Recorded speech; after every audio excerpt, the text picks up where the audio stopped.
Екінші дүйнөлүк соғыштан кейін Германияда Европаның ең қорқынышты адамы кім деген сұрауға ошол кездеги оберштурман фюрер СС Отто Скорценини көрсөткөн. Ошо Отто Скорцени бул Германиянын офицери бир канча ири өлчөмдөгү спецоперацияларды ийгиликтүү өткөргөн.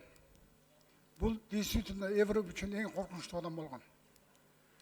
Азыркы Кыргыздын жаңы тарыхында Кыргызстан үчүн эң коркунучтуу адам ким деген суроого мен жооп издедим да 10 күндөн бери. Списокто мындай түстүм, тигиндей түстүм. Биринчи катар, экинчи катар, үчүнчү катар кылып түстүм да. Ошол списоктун башында, баш сабында урматтуу Жантура Жолдош сиз турасыз. Эмне үчүн сиз турасыз? Себеп дегенде биздин Кыргызстандын суверендигин алгандан баштап Госкомиссиянын 3 жолку дирекциясын сиз башкардыңыз.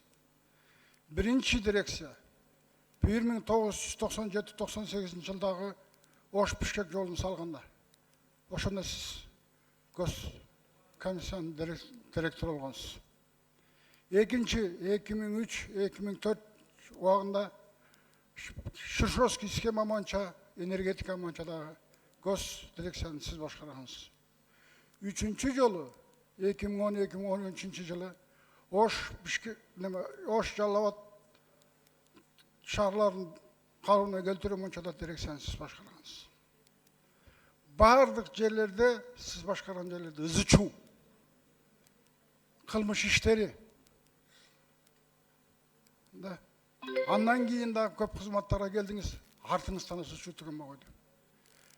Эгер мына берде МВД отурат, АКС отурат, Ген прокуратурада отурат. Кошуп бергиле. 20 секунд. Эгер сиз закон биздин Кыргызстанда туруш десе, сиз рецидив болмоксуз. Рецидивист.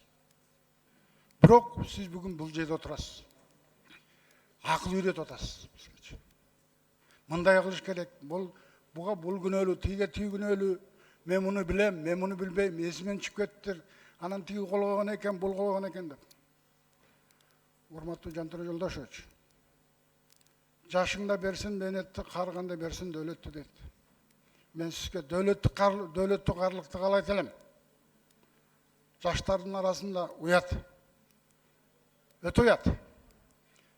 Экинчиден тестте ичип жедиңер. Ошону бүгүнкү күндө мына 120 депутат комиссия түзүп алып чыкты. Эмне жегениңерди 120 депутат көрмөксүгөн болуш керек беле?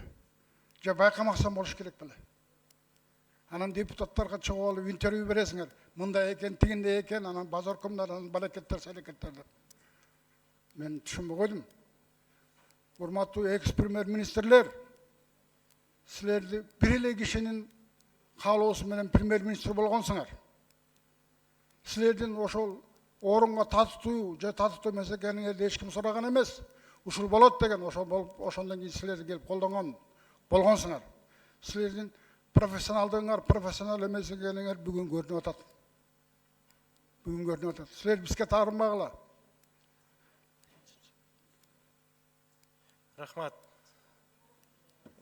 Вакытыңыз бүттү, Зарылбек Кылычбекович. Вакыт кошуп бердик.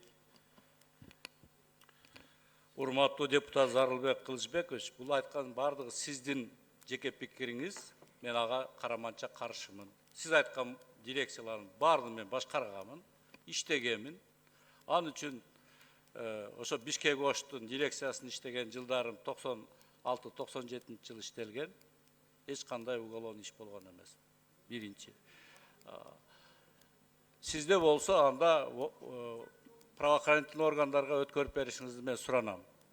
Экинчи, дирекциянын башында энергетиканын дирекциясында иштегенде мына жерде жалаң энергетиктер отурат.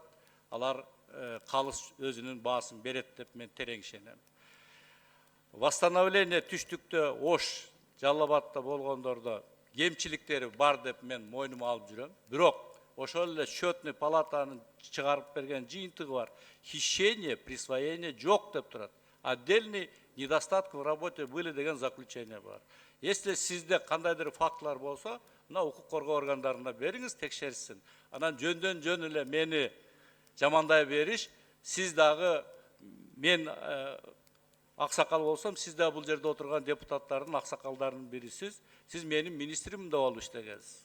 Ошон үчүн бирөөнү жамандардын ордунда өзүңүз да ойлоп койсоңуз, өзүңүз айтып аткан сөздөргү дагы. Мен ага сиз берген эмелер болсо, правоохранительный органдарга бериңиз, кармап отурбаңыз. Анан ушу жогорку кеңештин трибунасын пайдаланып, кимде көбүрөөк право болсо эле ошентип берсе, бул туура эмес деп ойлойм мен. Аны жыйынтыгын кандай чыгарасыздар, өзүңүздөр. Рахмат. Зарылбек Кылычбек үчүн 10 секунд берип койгула. Урматтуу депутаттар, шек келтирбей сүйлөйлү бири-бирибизге. Сыйлайлы, урматтуу депутаттар. Урматтуу Жантөре Жолдошович, Кыргызстандын макалы бар. Балтырдын бити башка чыгат деген. Уурусу күчтүү болсо эсин башка калат дейт.